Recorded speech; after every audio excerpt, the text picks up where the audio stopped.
Welcome back to Raw Uncut Music Interviews. I'm Tim Pendergrass, and this episode is the band Chicago.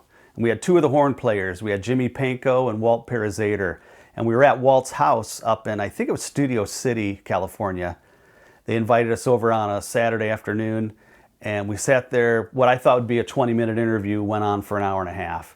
One of the cooler things I'm going to play first that we didn't use a whole lot in our edited piece was we just walked around his trophy room there with all the gold records. And they just told little fun stories about, oh, this was our first hit. Oh, we did that. We played at Madison Square Garden, sold out so many nights. And we didn't end up using a lot of that in the piece because it didn't edit well, but it's cool to watch it. So I'll play that first, and then we'll go on to the interview with the two guys. And again, couldn't have been nicer. Really cool to meet these guys. And then afterward, all we talked about was golf. They were about to watch Tiger Woods. He was on his reign at that point, and I half thought they were going to invite me and Todd to stay afterward and watch Tiger Woods with him, but they shoot us out of the house, but that's all right. This was back in, let's see, Chicago, back in 2001. So enjoy. Park, how did this go? Was Saturday in the Park the first gold single? I believe so. And then Just You and Me. And If You Leave Me. And then If You Leave Me Now, then of course, hard to say I'm sorry. Right. That'll probably get edited right there. Oh yeah, well, welcome to my trophy room. The whole room was basically built to house memorabilia. This is the rent wall.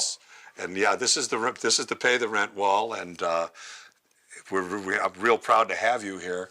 And looking around at this, which I don't look real close at some of the stuff, Jimmy and I are trying to figure out which was the How first much we gold can single. get for these if we pawn them. Yeah, well, we could probably get a Subway sandwich for this one. The little one, maybe a meatball sandwich in Chicago, something like that.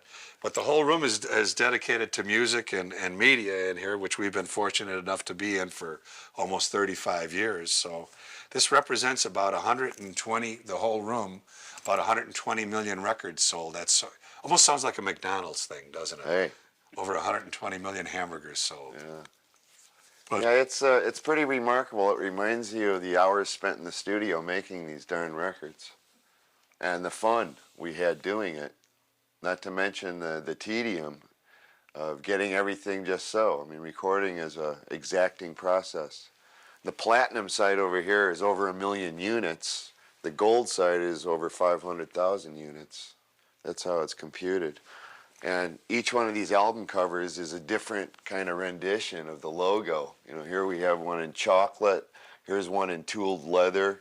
It's one on the top of the Marina Towers. Here's a microchip under a microscope. State bird. Yeah, state bird, a scaffold. Of which we threw paint all over ourselves when you talk about having fun. Yeah. Miles got a bucket of green paint dumped all over his head. He didn't think it was too funny at the time, but we liked it. Yeah, we did. A torn flag, woodwork, money paper from the mint. I remember that photo session because we were at Caribou Ranch and we were freezing our buns off. It was about 20 degrees and frozen rain. And that was a warm day up there, 8,500 feet up in the Rockies. And then this Hot Streets thing, this is Chicago 12, the Hot Streets album, we actually have pictures of the band wrapped around the sleeve, but we took a survey and found out that nobody gave a darn about what we looked like, so we went back to the logo on 13. That's wild. That's pretty wild. Yeah, there's Grammys somewhere along here, Entertainer of the Year awards. I've even got my DePaul University degree over there.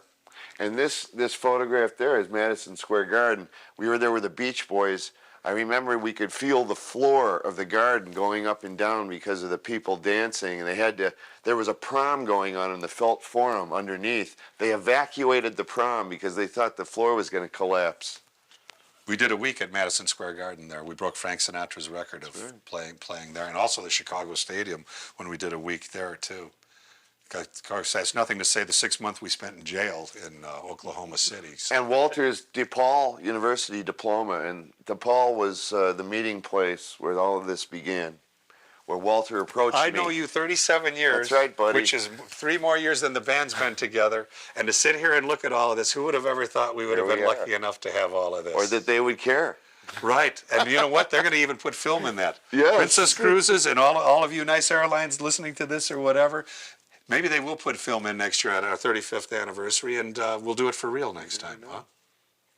Perfect. close it out right there.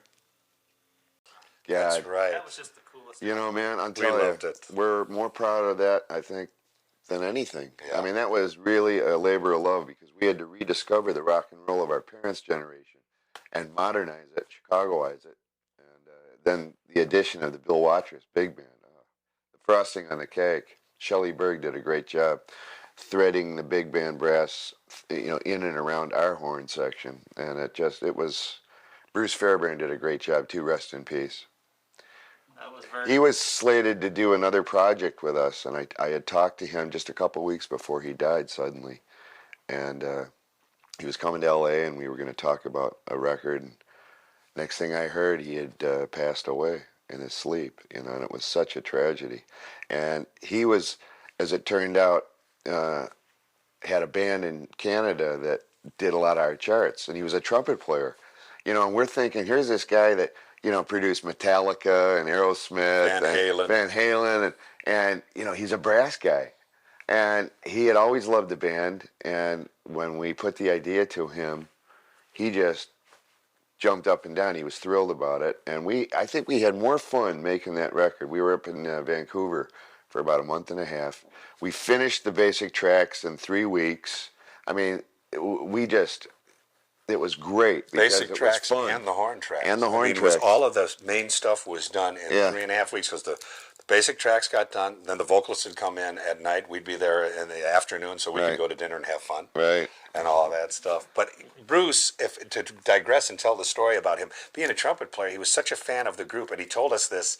And here's a guy devoid of ego with all of the great successes he's had.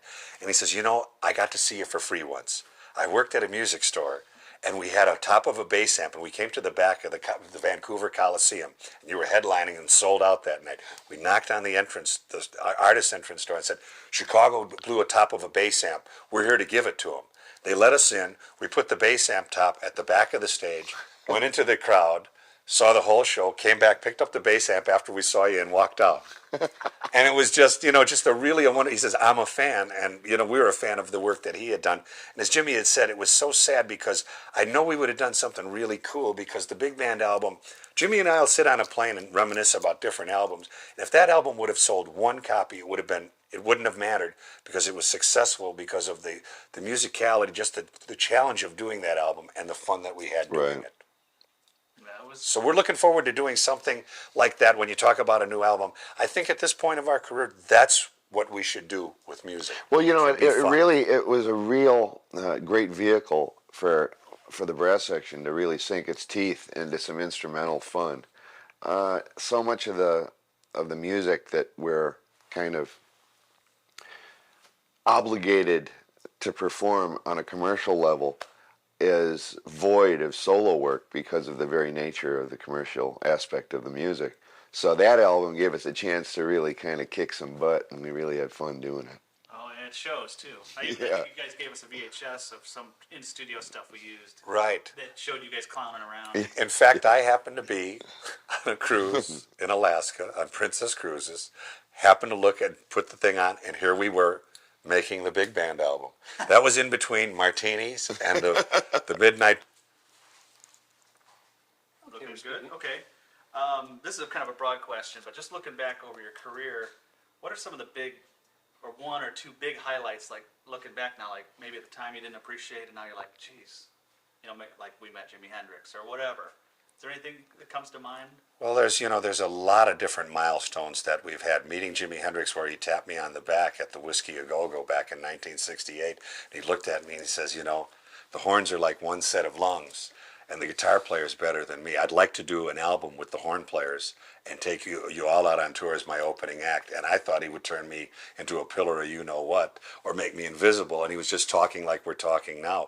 That's one thing. I mean, you could say Janis taking us on the road, which was a big break for us. But I'd have to say one that really gets me is we played for the 200th anniversary of the Constitution back in the 80s in Philadelphia. Just at the foot of the stairs where Rocky jumped up and did his da-da-da-da, and there was 500,000 people there. And they brought us in there, and I had left the window open to my hotel room, and I got out of the elevator, and we got back with a police escort, and down the hall I went, somebody's got their television on real loud. and everything. I went down and I realized that people were leaving the venue, and it was the crowd, that anybody talking like this would have been like this. And I just sat in the room and poured myself a drink and looked at all the people and went, we just played for 500,000 people. So those are a couple right there that just come to mind for me. There was another gig at Camp Lejeune, Marine Base. We had a show there. We were the headliner. There was a couple other acts, and the last contingent of Marines had just come back from the Gulf War. And this was the 4th of July, Independence Day again. And I went to the mic and I said, you know, we've played for royalty, we played for presidents, we played for a lot of big shots, but we've never really played for genuine heroes. And we broke into the Marine Corps hymn, the horn section and the drummer. And 90,000 Marines and their families stood up and saluted us. And there wasn't a dry eye in the place, including us. And I mean, it was a moment of sheer patriotism and emotion. And I'll never forget that, because the sense there was, you know, it's really pretty cool to be an American and to live in such a great country, and to be making music and entertaining these guys that once again showed that we're lucky people to be living where we live and enjoying this freedom. And, you know, as corny as it might sound, for a moment we forgot that we were musicians. All of a sudden we were Americans, you know, and it was a very emotional incident. There was one other time, you know, we had been speaking about our longevity and the fact that this year, 2001, will be our 35th touring season. And we're not out here based upon oldies but goodies. We're out here and we're viable. People still come to the show and they want to hear those songs that put us on the map. But we're still making records. We're still doing things that are relevant to our career. And people enjoy what we do, which gives us the purpose for being able to work this long. And now and then, you know, you find yourself becoming fatigued on the road. You're doing 80 cities in 90 days, and we're not 20 years old anymore. But this music is a fountain of youth, and the energy on stage, the adrenaline is still there. Maybe that's why Frank Sinatra and Duke Ellington worked into their 80s. And speaking of Duke Ellington, in 1973, we played as a guest on the last tribute to this great man. It was his last public appearance before his death. It was called We Love You Madly. It was an ABC special shot at the Shubert Theater in Los Angeles.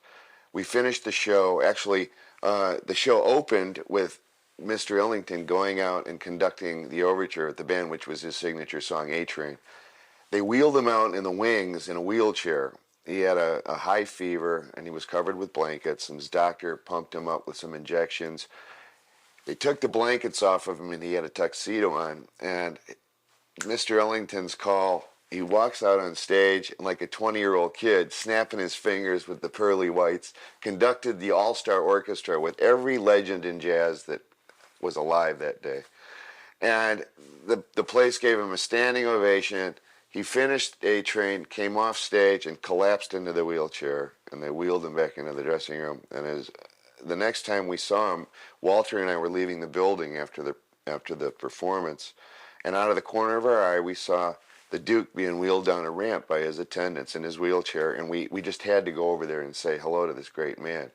We walked over to him and looked down at him, and like two little kids, we said, Mr. Ellington, you know, it was such an honor to have been invited to participate in this great tribute to your genius. Thank you so much. He said, boys, he looked up at us with this big grin. On the contrary, it was my honor, because you are the next Duke Ellingtons. He was passing that baton to us. And here we are. We were lucky to just make a mortgage payment that That's month. right. That's right. right. Yeah. You know, and here we are, almost 30 years later, and, you know, indeed, you know, perhaps he was right. And we're very lucky people. We appreciate our mortality now more than we did then. You know, I mean, the longer you're around, the longer you appreciate it. And we do. And it's great to be alive, and it's great to be working. We're truly blessed to do something we love to do. We're allowed to do something we love to do, and may we always. It's a tremendous feeling to have a place to go and to do a tour from June through September, and we've done that every year. And now people for the still want to 35th come year. and see this. You know, and people still pay to see All this. three of them. Yeah, all three All of them. three of them come from Yeah. show to city to. I'm sick of those three people. And it's really it's quite amazing, you know, and it's about music that doesn't want to go away. And if you had asked us 20 years ago, 30 years ago, what are you guys going to be doing in 10 years? We would have said, we don't know. And here we are. And it's because of the fans out there that enjoy what we do that we have a job. So, and I'm not saying that facetiously.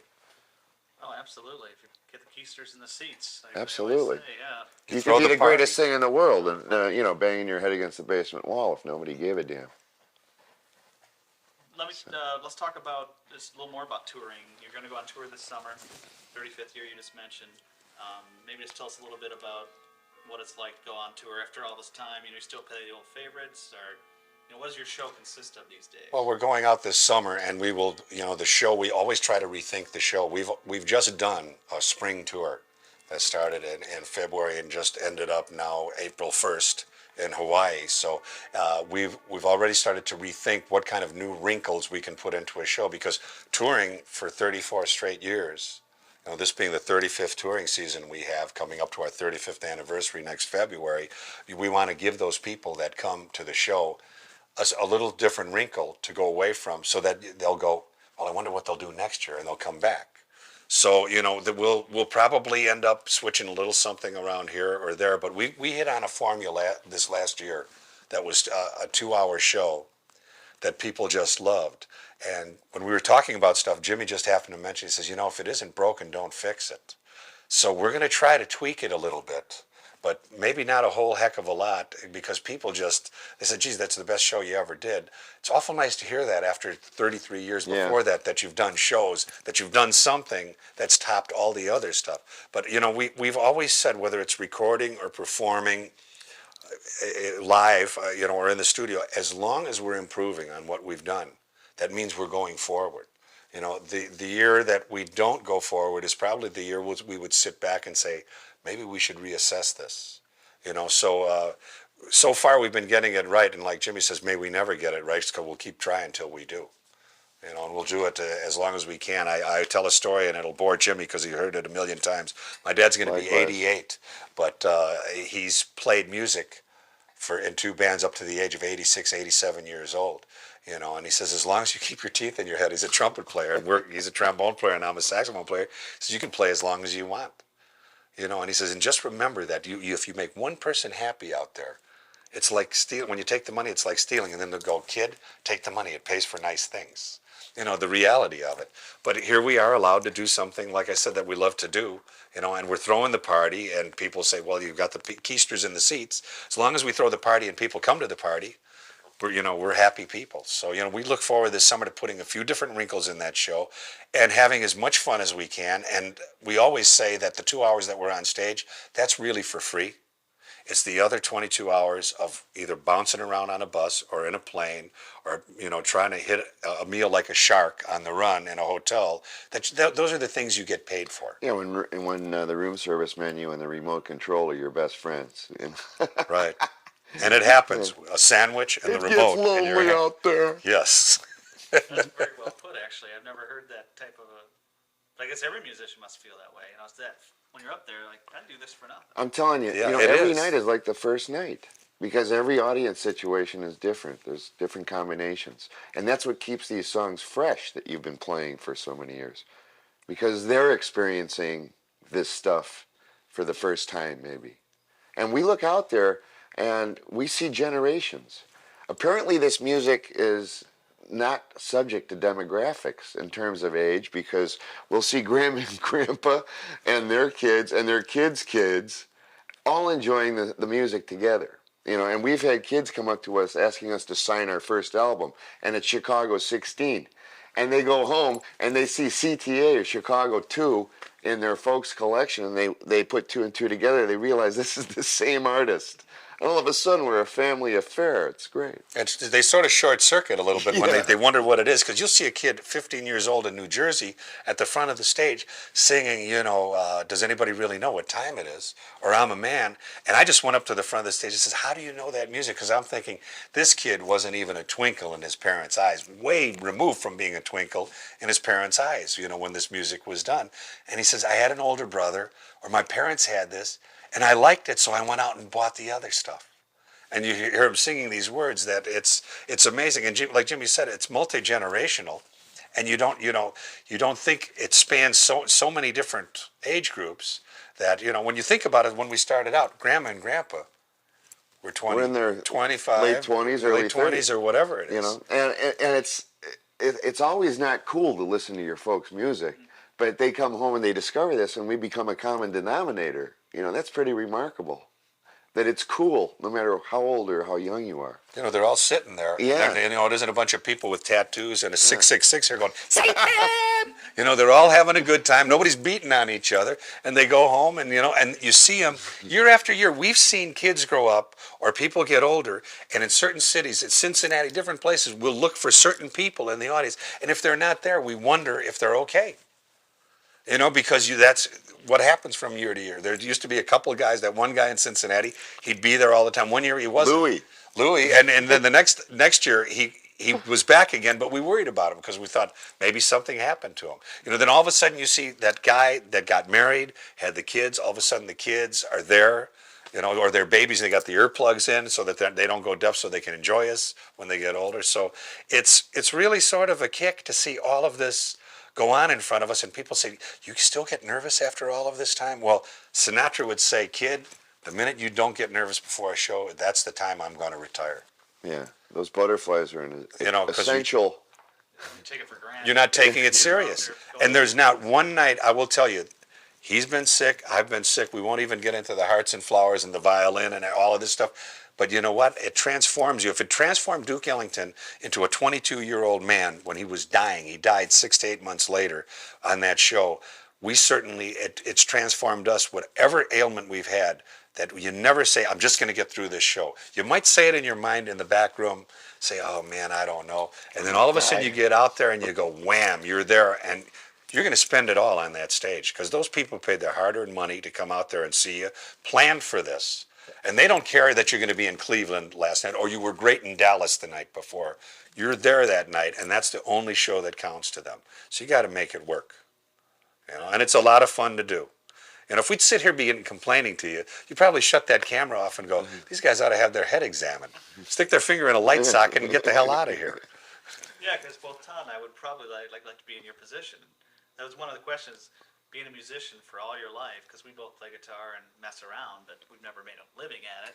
I mean, that must be awesome. What would you guys have done if you hadn't done that? Or who knows? It could have been burglars or thieves or something neat like that. But, this is a way of life. Our music is a way of life, and it dawned on us at one time that this wasn't only a 5-year career or whatever. But if somebody would have said when we started out, I'm going to give you a career that will span 10 years, you're going to make an exorbitant amount of money, play in front of a ton of people, and I'm going to guarantee you 10 years, we would have went, you're nuts. You take 99% of the artists would have said you're nuts and wouldn't believe it. Here we are talking to you 34 years later, and we've had this tremendous success, whether it's 120 million records sold, doing all the television shows we do to this day or whatever, and to be allowed to record all of this music that's been inside of us this whole time. I would have never thought we'd be around this long. It's been a hell of a ride. So you have to be thankful for this, and you got to stay in touch with your muse, so to speak. After you guys leave today, inside of watching the Masters, I'll go bang on an instrument or play a horn, just figuring I got to keep in touch with it. Because my dad always says, if you ain't going forward, you're going backwards. You never stay the same with it. So that actually brings up another question about banging on an instrument. Because I know, Jimmy, you've written a lot of the classics, or co-wrote them, just you and me, and Feeling Strong. Color My World.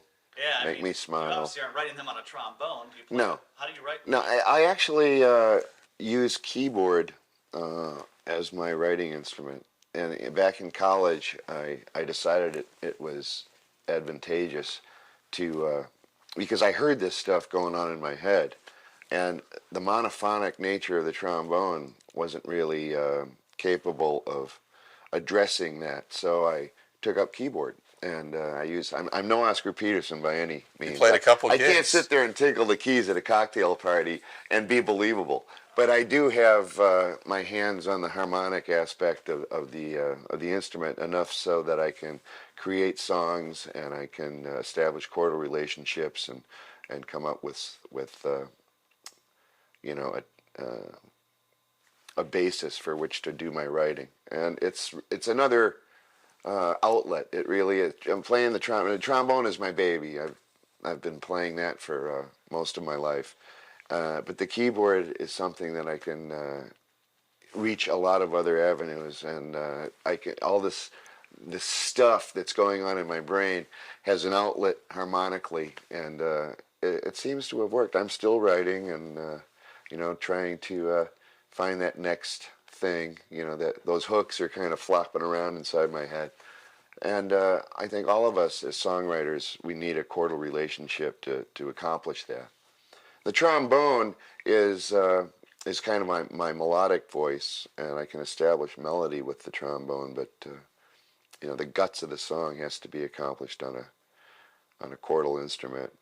Couldn't really master the guitar too well, but the keyboard was kind of a natural thing. And I'm glad I took it up in school, because it was the discipline at DePaul University that made me grasp that, and now I'm glad I did. And I recommend to young up-and-coming musicians that play a horn, or play a monophonic instrument, or even percussion, to learn a chordal harmonic instrument, because if there is anything going on in here, it needs an outlet, and you're going to need to have some sort of mastery over a guitar or a piano or something to get that music out of you. So glad I did. Next question, actually.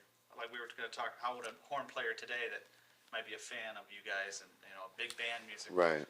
how do they get a band started, or how do they get going? Do you have any idea? Well, Jimmy's mentioned already the thing about the keyboard. When we were in school, I know we're going, why do we have to go to Mrs. Liefeld and practice this and do this Duvernay or Brahms or this stuff? And like he said, you do need, I think a horn player does need a knowledge of a keyboard or a guitar or some instrument that's chordal. So like he said, the nuts and bolts of music is there that can be related and put on paper, or related to a tape or whatever. But starting this band as we did 35 years ago, I think you just have to believe in what you're doing. And it's nice if you have some support from family or whatever. We did, but Yeah. if you really do believe in what you're doing, the hell with everything else. I say damn the torpedoes, full speed ahead. And and find other people that truly have the same love of music as you do. And I don't care what they say about sampling music today or whatever, there's still room, because we're still here doing this. There's room for real horn players to go out and play, for people to play horn bands. And as it is, it's nice to hear horns come back, and you hear hits today, whether it be Matchbox 20 doing horns that sound a lot like Chicago, and Rob Thomas just happens to be a fan of ours, of the horns.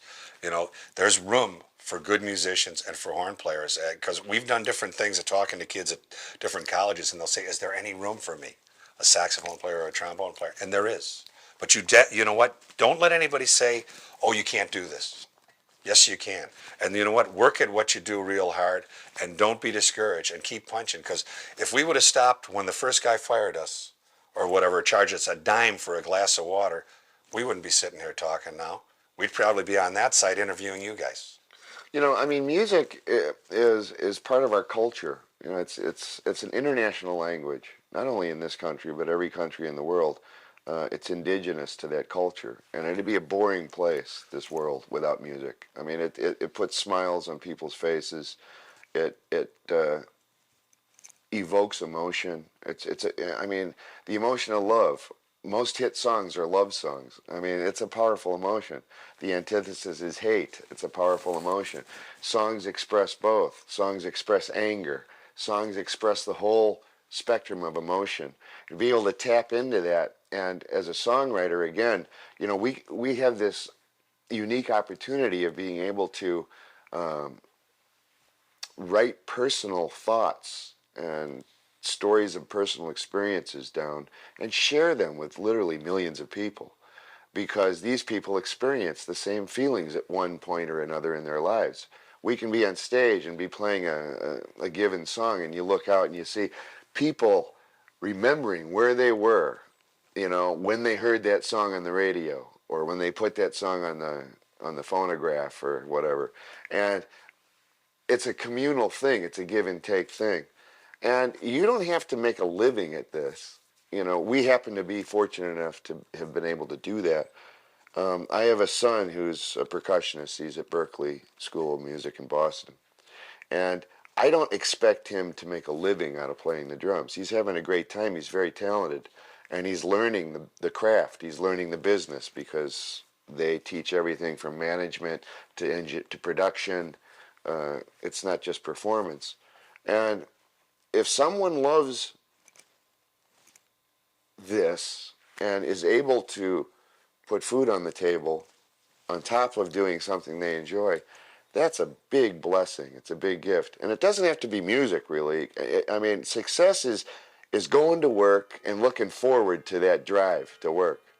A lot of us don't look forward to it, and we do. And in our case, it's about music. And, we're in the feel-good business.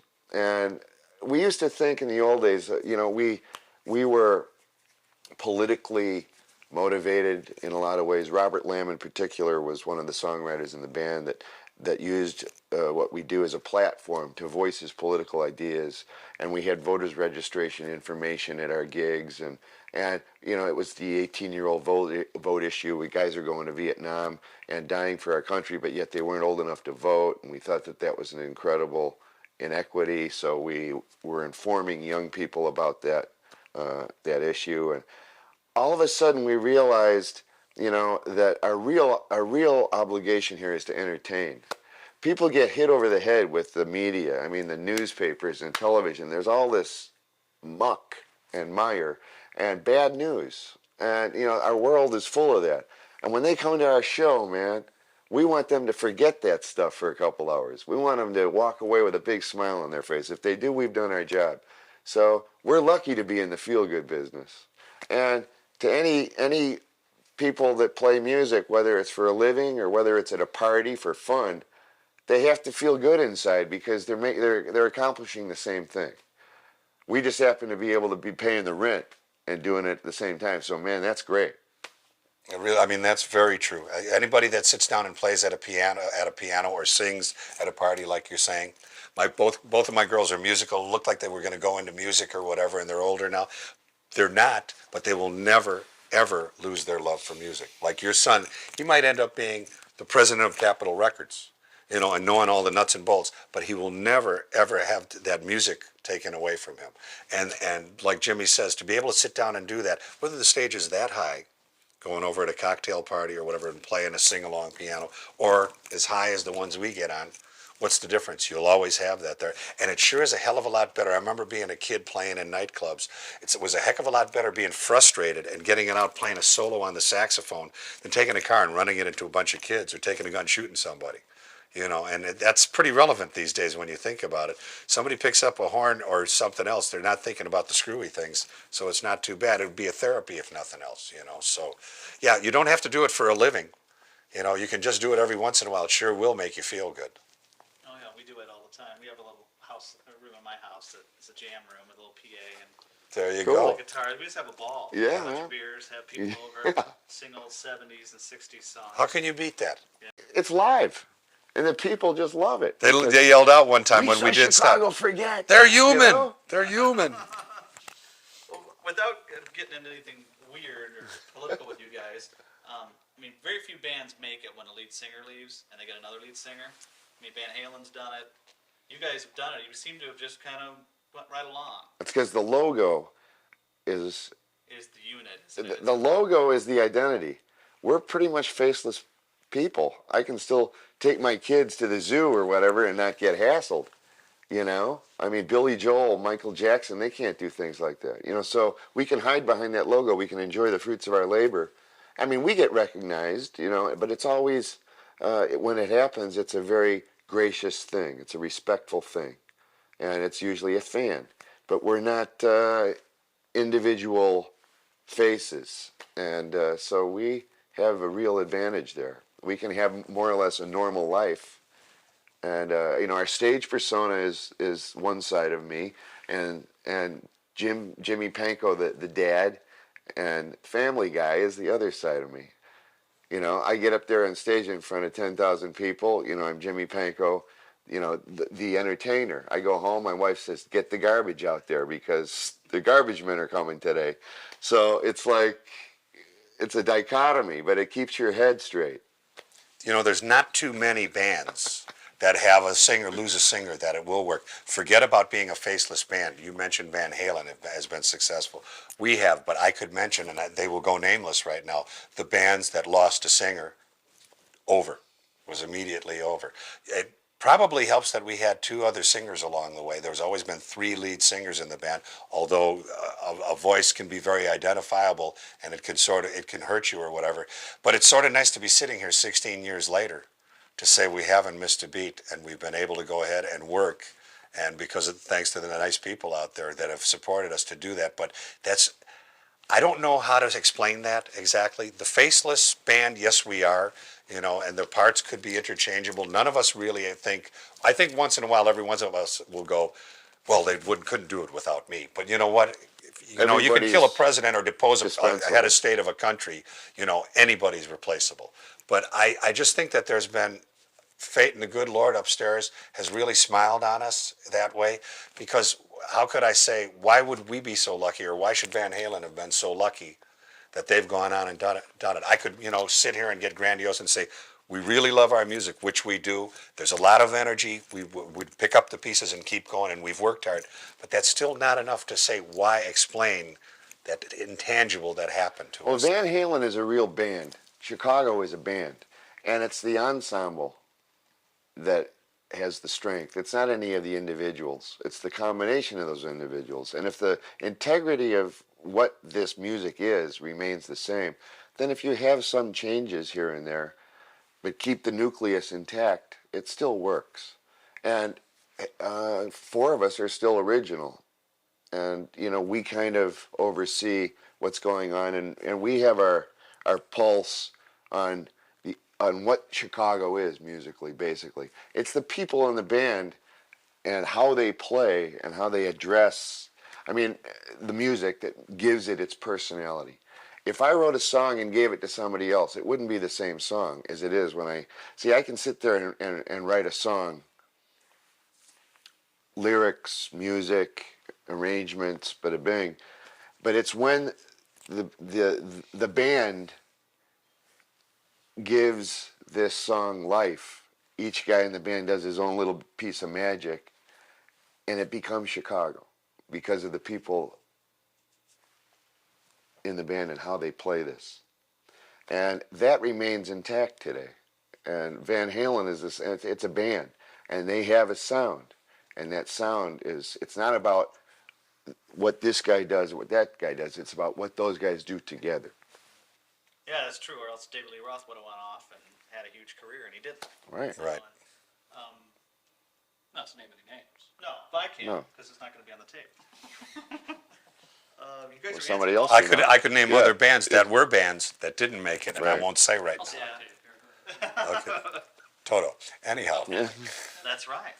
That's just one. That hurt when Bobby Kimball, although that newest Bobby album they Kimball had- was a great It's vocalist. pretty It just good. wasn't the same after that. David Gates and Brad. Yeah, Yeah. There's a lot of them. So there's an intangible there. that's That is a wild thing. Kansas, yeah, although they had a hit with that other singer. John Elefante. Yeah, I do remember, or your lead singer that you have now is just awesome. Lori gave me a tape that has the Hard Rock Live performance of Do You Really Know What Time It Is, and 25 or 6 to 4, and it's like, man, that guy nails it, and he's all over the bass and everything else. I mean, He I don't better. want to say that he's, He better. yeah, but I mean, without Yeah, he sounding- does a good job. it's He almost like does, he's yeah. better than the original, in a way. I do have to say the original was one of the best singers in the world, I think. The same way Bobby Kimball, I have always thought, and one of the Isley brothers, they're just some great singers, you know. Gifted chops. Gifted chops. The guy from Journey, Perry. You know, those you're talking about 4 people there that are just incredible singers. You know, but that you say that, that's a heck of a compliment coming from another musician. You know, and I'm being facetious saying he better, but you know, he wouldn't be in the band if he couldn't hold up an end. Like as Jimmy says, we oversee this, you know, and there's a certain standard that this band is held to, that we hold it to, probably higher than anybody else could. Not probably, without a doubt. You know, and it's nice to have you surround yourself with the people that are musicians, and not only that, but good people, because we're on the road too much. If you're a lousy person, you're not going to last in this group. It's just not going to work out that way. We're not going to have it. Yeah, you know, because we're just together too much, and this should be fun. Yeah, I think the ensemble we have out on the road right now is probably the tightest, most musically adept ensemble we've ever had on the road. It sure shows in that performance. Could you lead me into those 2 songs? Because I'll play a little bit of them. Maybe just talk about, do you know what time it is? Does anybody really know what time it is? Does anybody really care? Does anybody really care? Robert Lamb wrote that song, you know, and definitely he was thinking about time, but he doesn't really think about time. Because I'm going to digress. Jimmy played a couple gigs on piano when he was late for one of our nightclub gigs. But so does anybody really know what time it is? Was written by Robert Lamb, and the other song was we're talking 25 or 6 to 4. Yeah, maybe. 25 or 6 to 4 is one of those songs whose title is mysterious to just about everybody. They ask us what that means. And 25 or 6 to 4 is actually a song about writing a song. Robert was laying on his living room floor through bleary eyes trying to distinguish the minute hand from the second hand on the clock. So he really didn't know what time it was on the clock. So it was either 25 minutes to 4 a.m. or 6 minutes to 4 a.m. And it's a song about lying cross-legged on the floor, feeling like I ought to sleep. And it's a song about being up too late and not being able to read the clock. That's all it is, folks. It's not odds on a horse race like they thought in England. It's not a formula for LSD or anything like that. I'm sure you heard it all. Huh? Yeah. Oh, we have. God. You know, definitely have. And it remains today as probably the rock and roll anthem of the band. You know, we close every show with that. If we didn't play that, they'd probably tar and feather us and In fact, throw us naked out of town. We did a remake of 25 or 6 to 4 in the 80s, and it was a high-tech industrial approach. It's pretty good. And it was, it was musically, it was something we were very proud of, and we did a video with this thing that actually won an award. But when we delivered the song to radio, program directors all over the country were beside themselves because they were totally in disbelief that we could do a remake of this rock and roll anthem. How dare you bastardize this? Yes. And we figured, well, you know, we recorded it originally. Why not do it? We have, anybody has a right to do a cover on this song. It's the original artist. And boy, did we get met with salvos. The song really didn't go anywhere. The video won an award, but the guy that did it fell through the cracks. Designed the sets was the guy that designed the sets for Blade Runner. You know, but we were not allowed to remake our own song. Sorry. Well, it's like to a lot of people, that's a classic. It's a classic sound. Yes. You change one element of it, and it's right. gone. It's just like the Beatles. If you went in and right, it's sacrilege. It's Yes. And to people, that type of a longevity song is like that. See, we're so maybe not to you. Yeah, we're subjective on this. I mean, we can't see the forest for the trees. So what you just said is something I never really thought about too much. You know. It's just you don't want to change that. It's almost like why live albums don't seem to go over as well, you know, because you always wanted to hear it the way it was done, you know, unless there's some special little thing on there, you know, like actually the new live album you guys have out with the Sweet from the Girl from Buchanan. Right.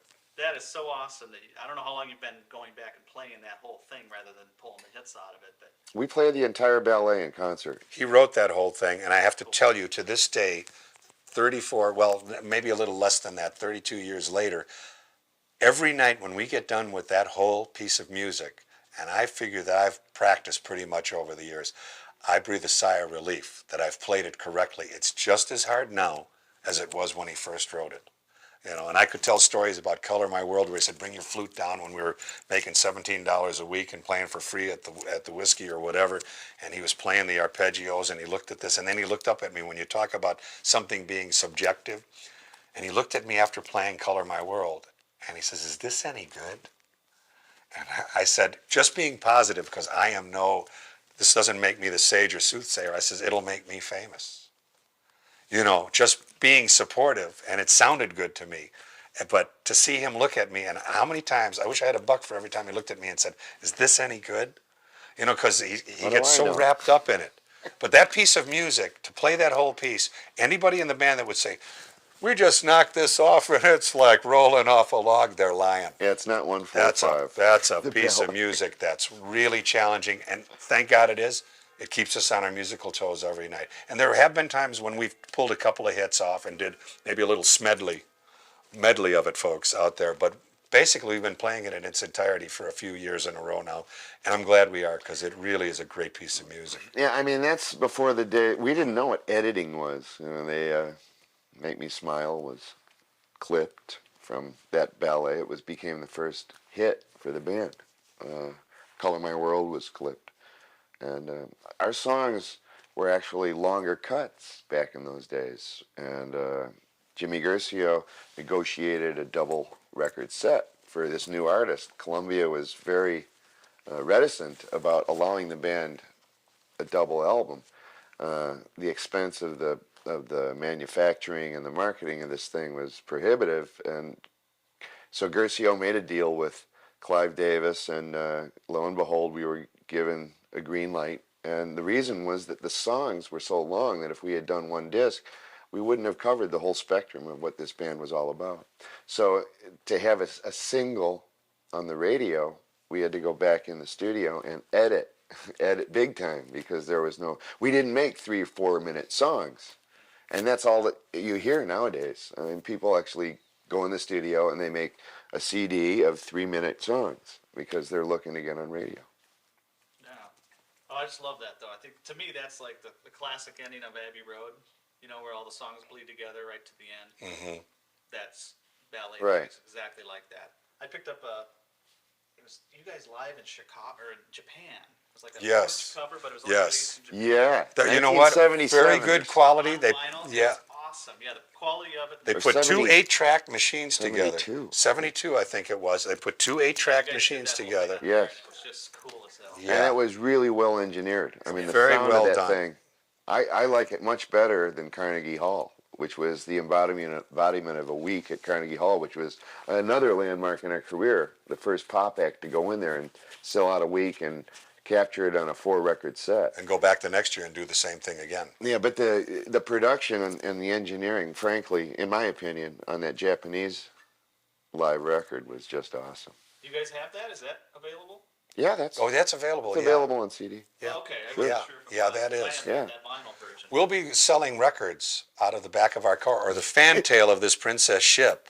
So I have to digress and say this. I know right You'll now see us with sandwich boards. we are on the aft cruisers. deck. Jimmy and I are cruisers. I have to say this, and if you'll indulge me right here, you're in between the trough right now. It's either you're laying down in the cabin, it's lunch, waiting for dinner. You want to go up, maybe get that cheeseburger up at the pool deck or whatever. Just remember, the next time you knock into anybody in the ankles or hit somebody in the back with your tray with the cheeseburger, it might be one of us. So take it easy on us.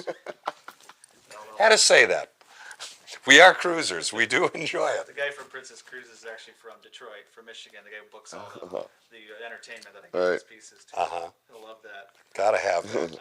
I just got a couple more because you've kind of answered everything throughout. You want to talk about that latest album, or talk about the future? You know, as far as any album, CD music? Well, we're right. The songwriting process is a constant thing. We're always writing. You know, you as musicians, as composers, these ideas come and go. Hopefully you have a piece of paper or a little tape recorder that you can hum your ideas into, because you're not always near your piano or whatever. But we're definitely looking forward to the possibility of recording some new material.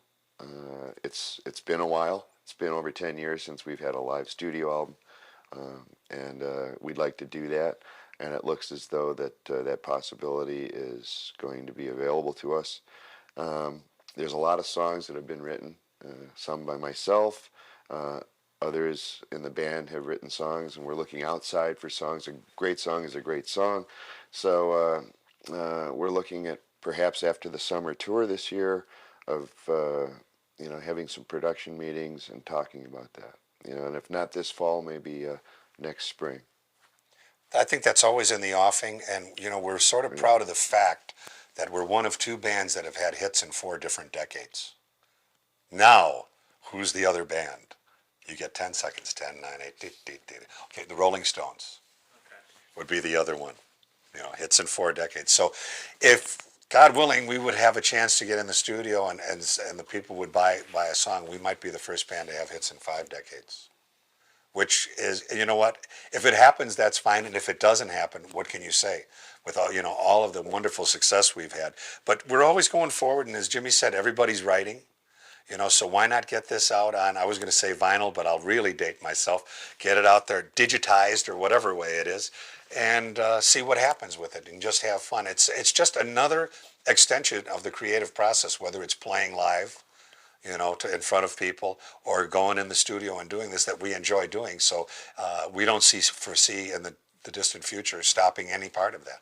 I think there's more to say, and we'd like the opportunity to spill it out. That's perfect. A good close there. Do some throws. Yeah, a couple of those. I got this other show I'm working on is a pilot called Rock and Roll Cities, which I want to do a series. Kind of like these behind the musics that are coming around and stuff. And I wondered if you would mind saying something about the town Chicago. But I know you spent most of your successful time out here, right? But we grew up there. That's where we cut the teeth, yeah. That's where we learned how to as a play. musical city, what is Chicago like? Chicago has, it's the center of the country, and it seems that Chicago is the melting pot for all kinds of things, and music is no different. Blues was big in Chicago. New Orleans was a big center for jazz, and Chicago was more of the blues and R&B and just a melting, big Polish contingent there, polka music, A lot of ethnic music. And the fact that the band formed in that city is indicative of the fact that also this band is kind of a microcosm of what Chicago is, which is a melting pot of many styles. Walter brings in the classical, I bring in the jazz, Robert brings in the R&B, et cetera, et cetera, et cetera. And Chicago was for us a very, very viable platform in terms of live music. There was a lot of clubs in that city and around that city that catered to live music. And I see that as coming back again. We went through the disco canned stuff in the 80s, and now I think retro is coming back. People want to hear that honest to goodness live approach again. Records that you hear more often than not are simplified. They're well, of course, there's the other side of the coin too. Big production stuff. But I think live music is starting to come back into the fore. Chicago has a lot of venues for that. I would like to think that there are still some venues in Chicago that cater to the up and coming, to that new thing. We're constantly seeing a renaissance, in popular music. People are looking for that next thing, whatever that is. And Chicago was a place that could happen. We haven't really been too familiar with the nuts and bolts of the club scene in many places because we're so darn busy and we're in a place so little time. But we still get feedback from our friends in Chicago that there are many places to work, and Chicago has always been a very vibrant city. It's It's a no-nonsense approach to just about everything, and people like their music there. And the last couple times we've been back, the buzz was that, yeah, man, it's happening. There's some great talent coming out of that city, and I'd like to think that there is still an excitement about live music there. I know the musicians local, the musicians union there is a very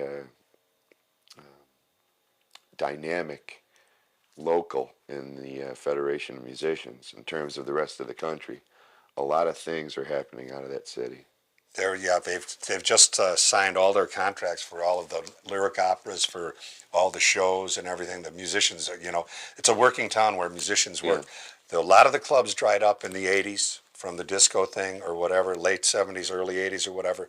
As Jimmy said, it's come back. The thing that was always thrilling to me over the years back there when we were learning our craft, you could go from neighborhood to neighborhood, from clubs and different neighborhoods, and get everything from polka music to Dixieland music, just going down to the next neighborhood, to going downtown and hitting classical music, to going to the north side, and all of a sudden there was Dixieland music. Then there was R&B music on the south side. You could just go from neighborhood to neighborhood, and as diverse as the neighborhood was, ethnicity-wise or whatever, you were seeing the difference in music there. And I don't think that will ever change with that city. It did for a while with the clubs because economically it wasn't feasible to hire even a four-piece band anymore. When you could get a DJ scratching or a jukebox, unfortunately, that would play the music and you didn't talk back and all you had to do was feed it quarters, or the AC, plug it in or whatever. But at the city, it has changed, and one of our fraternity brothers is the head of the local, and in Chicago, and they have signed all the contracts so that the musicians, thank God, are all working there, which is really a great thing to see, because that is the city where we learned our craft. And as Jimmy said, there's a lot of opportunities there that weren't there maybe 10, 15 years ago. Well, there'll always be a place in our hearts for Chicago. And we've been in LA for 32 years, but Chicago's, it's the people, it's the energy. It's the water It's for a big, the pizza. small town, Yeah, the food. Oh, the beef sandwiches. Oh, it's the water. How about Los Angeles? Like when you first got out here, there's a lot going on here. Oh, yeah. The Doors and all those bands down on Sunset Strip. You had people running around in capes and fuchsia glasses and everything. Well, we had to come to LA. I mean, with all due respect to the city of Chicago, this is where the industry is located in Los Angeles. And we had to come to where the business is. And they were more open-minded for new things across the board here, and we were rediscovered at the Whiskey A Go-Go here in Los Angeles, and that was the days of free love and hey, far out, man, and everybody was walking around with a big grin and just totally into their, whatever came their way, and we were just one of those things that came their way. You couldn't put a label on what we did. What is this? Is this rock? Is this jazz? What is this? And there's still really no label on what we do. We're basically a rock and roll band with a horn section, which is a big part of the trademark. But human nature, I think, tends to try to put things in categories for reasons of description. And we're still hard to describe, I think. I think, when you're talking about first moving out here, you'd see Jim Morrison eating a cheeseburger on one side of Sunset Boulevard. Frank Zappa had come down the street in a Girl Scout outfit with his hair in double ponytails, coming out of a classic Cadillac, or Jethro Tull just, coming out of Turner's liquor store. So, on a Saturday night down by the Whiskey, you'd just about run into anybody. The story about Jimi Hendrix, there he was, or, Bill Cosby, whatever. But here we were from the Midwest and seeing all of this and running into all of the Mother's Invention, all of these people. It was all here. It was, it was quite an experience, because here we had, these people were on record. The next thing you're talking to them, or you see them staggering down the street or eating a cheeseburger or whatever, and you realized you weren't in Kansas anymore. This was a mecca for stuff, although there weren't a lot. There was California bands, of course, but there were so many people emulating what we were doing, moving from another area, looking for the quote-unquote LA scene, which was basically from Minnesota, Kansas, Oklahoma, Chicago, and it was all out here. Not that the Doors weren't local, you know, a lot of them were local or whatever, Yeah. but there was a lot of people that were looking for LA, and they became part of what LA was, and they were part of this diverseness that came to California and became LA. And the Sunset Strip, I mean, it was a mecca. Sunset Strip was the strip on the face of the earth where everything it seemed to spawn there. And you go further down the strip, and all of a sudden you walk by RCA, and you walk by CBS, and you walk by Capitol. So the record companies were right down the street. So it was like an all-inclusive happening. And for us to jump into this from the Midwest was big time. It was wild. Yeah. I mean, it was quite a culture shock in a way. You know, clubs back in Chicago, you walk in a club and Louis at the door that was like this is going, "Hey, you guys are pretty good. You know, now get on stage and don't be late." You know, out here, all of a sudden you'd be going to the whiskey, you'd pull your car up, and here'd be Wildman Fisher, who was a protege of Frank Zappa's, standing in the middle of Sunset, spouting off poetry and dancing with flowers, throwing flowers around. You know, and you just think about Louis in Chicago going, "Get the freaking nut out of the middle of the street, I'll slap him in the head." You know, and everybody's peace, love out here, and we're going, wow, Yeah. this is pretty diverse, pretty wild. That's perfect.